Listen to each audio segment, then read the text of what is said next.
अभी अभी आई एक और खबर ने उड़ाए अखिलेश के होश। मुस्लिम नेताओं का बढ़ा सपा के प्रति क्रोध। आजम के बाद उनके राजकुमार पर चला योगी का वार। अखिलेश को लगा फिर से 440 वोल्ट का झटका। आजम भी रह गए नोटिस जानकर हक्का बक्का। सपा की सियासत पर छाया ऐसा संकट, शिवपाल भी हो गए बुरी तरह से तंग। वो कहते हैं ना, जब मुसीबतें आती हैं तो चौतरफा आती हैं। पहले आबिद अली के एक वीडियो ने मुश्किल बढ़ाई, तो वहीं आजम के राजकुमार को लेकर ऐसी खबर सामने आई जिसके बाद मुस्लिम नेताओं का क्रोध बढ़ गया है। शिवपाल भी देखते रह गए। एक एक कर सपा के सिपाहियों की टेंशन बढ़ती है, जिसने अखिलेश को भी हैरान और परेशान कर दिया। योगी की चाल में वो ऐसा फंस रहे हैं कि यूपी में सियासी बवाल बढ़ता ही जा रहा है। जी हाँ, ये सच है, क्योंकि आजम खान इन दिनों जेल में बंद है, लेकिन अब उनके बेटे अब्दुल्ला आजम पर कानून का शिकंजा कसा है।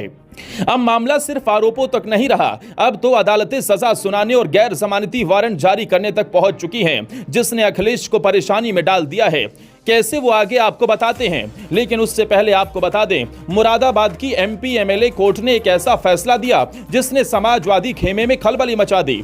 रिपोर्ट्स की माने तो 2008 के एक मामले में अब्दुल्ला आजम के खिलाफ गैर जमानती वारंट जारी हो चुका है। मतलब अब योगी सरकार की निगरानी में कानून का डंडा सीधे आजम के राजकुमार पर पड़ा है। और वो वारंट यूं ही नहीं आया, इसके पीछे है सालों पुराना एक ऐसा मामला जिसने उत्तर प्रदेश की कानून व्यवस्था और सियासत दोनों को हिला दिया था। बताया जाता है कि 31 दिसंबर 2007 को रामपुर में एक हमला हुआ था। उस हमले के बाद पुलिस पूरे क्षेत्र में अलर्ट थी, चेकिंग चल रही थी। तभी आजम खां का काफिला वहां से गुजरता है और पुलिस उसे रोकती है। बस यहीं से सपा कार्यकर्ताओं का गुस्सा उबल पड़ता है। अखिलेश के करीबी माने जाने वाले नेता सड़क पर उतर आते हैं, जाम लगाते हैं, सरकारी काम में बाधा डालते हैं। आरोप है कि खुद अब्दुल्ला आजम ने पुलिस की कार्रवाई में अड़चन डाली और काफिला लेकर धारा व्यवस्था को चुनौती दी। इस पूरे मामले में एफआईआर दर्ज हुई, केस चला और आखिरकार फरवरी 2023 में कोर्ट ने आजम और अब्दुल्ला को 2-2 साल की सजा सुनाई। साथ ही 3-3 हजार रुपए का जुर्माना भी ठोका गया। अब ध्यान दीजिए, जब कानून ने उन्हें दोषी ठहरा दिया तो उन्हें जेल जाना था, लेकिन क्या हुआ? सपा के ये दोनों दिग्गज नेता अपील करते हैं। सोचा होगा कि मामला रफा दफा हो जाएगा, लेकिन योगी राज में कानून झुकता नहीं और अदालतें किसी की राजनीतिक विरासत नहीं देखती।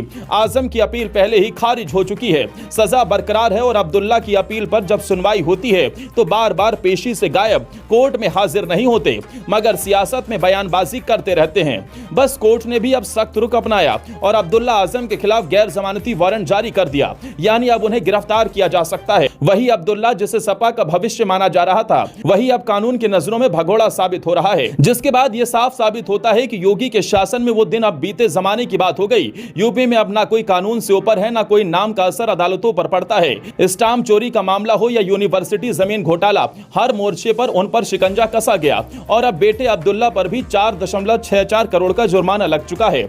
आरसी जारी हो चुकी है और गैर जमानती वारंट ने रही सही कसर भी पूरी कर दी। ये सिर्फ आजम परिवार की ही कहानी नहीं, यह अखिलेश के लिए एक सियासी झटका भी है, क्योंकि जिस पर उन्होंने सबसे ज्यादा भरोसा किया, जो उनके सबसे करीबी नेताओं में था, अब वही कानून के शिकंजे में है। जिसके बाद अखिलेश पर भी सवाल उठ रहे हैं, क्योंकि हाल ही में जब आजम की पत्नी तंजीन फातिमा आजम से मिलने जेल गई थी तो उन्होंने एक बयान दिया था और कहा था कि सपा से कोई उम्मीद नहीं है। अखिलेश भी कई बार प्रेस कॉन्फ्रेंस करते हैं, लेकिन आजम का जिक्र नहीं करते, जिसके चलते अब सपा के मुस्लिम नेताओं में भी क्रोध बढ़ता जा रहा है, जो सपा के लिए चुनाव से पहले किसी झटके से कम नहीं है। अब आगे क्या होता है, ये देखने वाली बात होगी।